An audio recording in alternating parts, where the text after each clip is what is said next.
Welcome back. I'm just Jeannie. Thank you for following me and following this incredible journey that I'm on to meet my biological family. I am so overwhelmed by all the feedback that I've gotten so far, and I look forward to this journey and the ultimate end, which will be meeting and knowing who my biological mother, sister, Nana, and aunts are, and bringing you along. So today's subject is research. It's showing you some helpful hints on how to get found or to find someone, what I've done, and what's been successful and what hasn't been successful. So my search started in the mid-90s. I started with a company called Alma, A-L-M-A. It is the Alma Society, and they're a registry, and they're formed to reunite members. It cost $75 then, and that was a lot of money for me in those days. And you had to fill out a lot of paperwork. The problem with Alma Society, in my opinion, and again, all of this is my opinion, the problem is that you have to be a member to find another member. It's not a service where they help you to find your parents. You have to register with Alma in order to find an Alma member.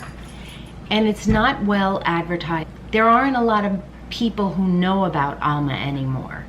Back when I started, it was more well known. So go with your own gut. I don't really recommend it anymore. Back then, people recommended it. Now, not so much. So it costs $69 now to join, and again, it's by members for members. They do accept donations. If it's something you want to do, by all means, try it. The next thing I tried was, because I live in New York, there's something called the New York Adoption Registry. I believe there's an adoption registry in every state.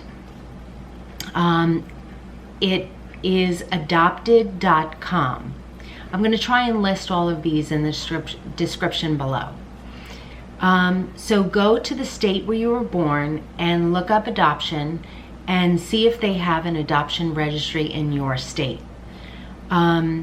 So I joined the New York State Adoption Registry and registered with the state. Again, there's a lot of paperwork. There's a lot of back and forth. What I did find out is that everything from your original birth certificate when you're adopted is redacted, meaning that your biological parents' names are taken off the original birth certificate and your new parents' names are put on the original birth certificate. So don't expect to ever find a birth certificate that has your biological parents' names on your birth certificate. I even went to New York City and tried to get an original birth certificate, and when I did, it did in fact have my adopted parents on it. So at that point, that was kind of devastating to find that information out. Suffice it to say, I never got any information through that.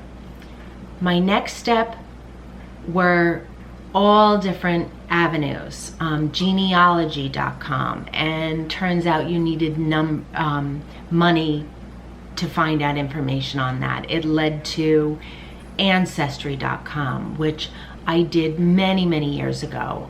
When it first came out, I registered with ancestry.com, and it was money after money after money after money in order to belong.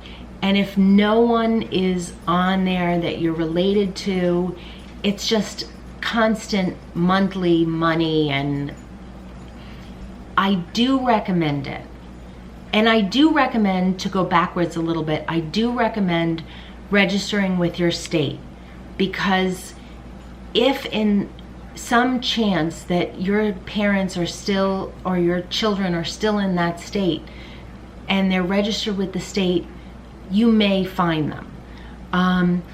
But nowadays, Ancestry.com and 23andme.com is so heavily advertised, and so many people are going that route, that you have a much better chance of finding someone that you're related to, both parental, sisters, siblings, brothers, and family, children, through Ancestry.com or 23andMe. No, I'm not affiliated with them. I'm not gonna send a link or put a link in the description. There's nothing that I want but for you to have some help and advice through this, and possibly find your lost loved one. I do feel that it's because it's being advertised so heavily right now on TV and the internet, that it is a good source of finding people. So those are great.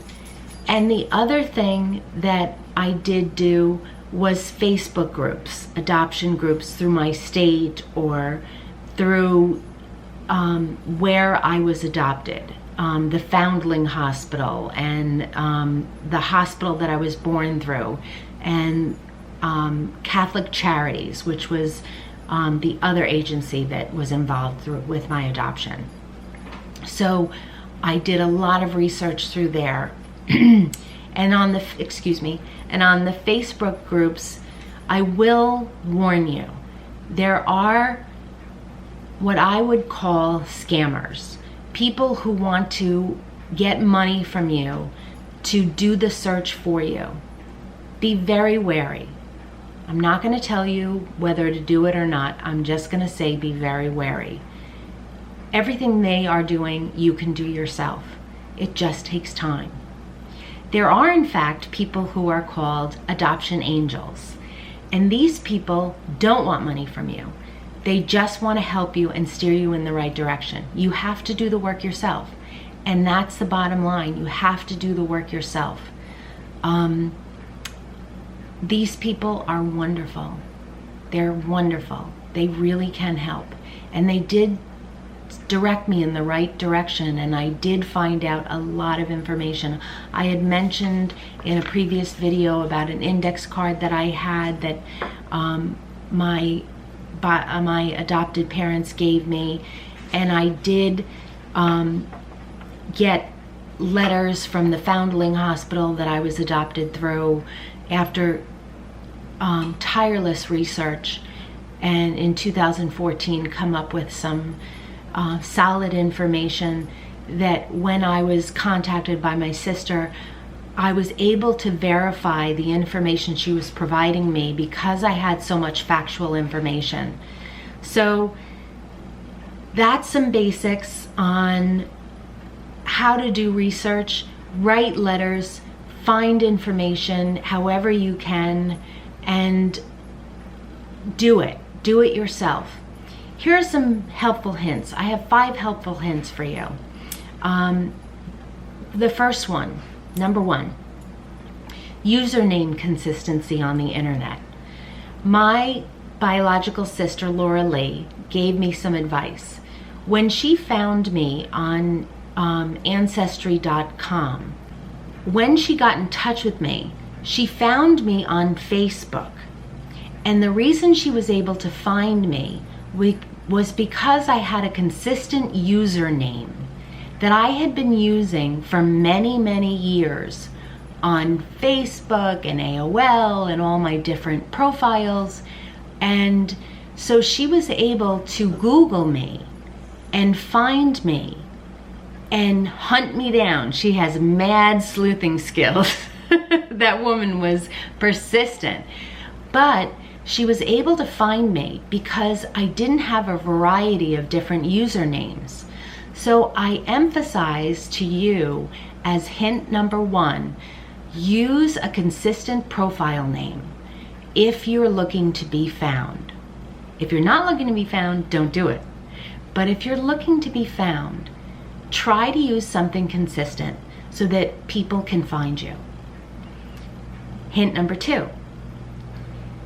Keep your accounts open. If you do in fact have an Ancestry.com account or a 23andMe account, keep those accounts open so that you can be found.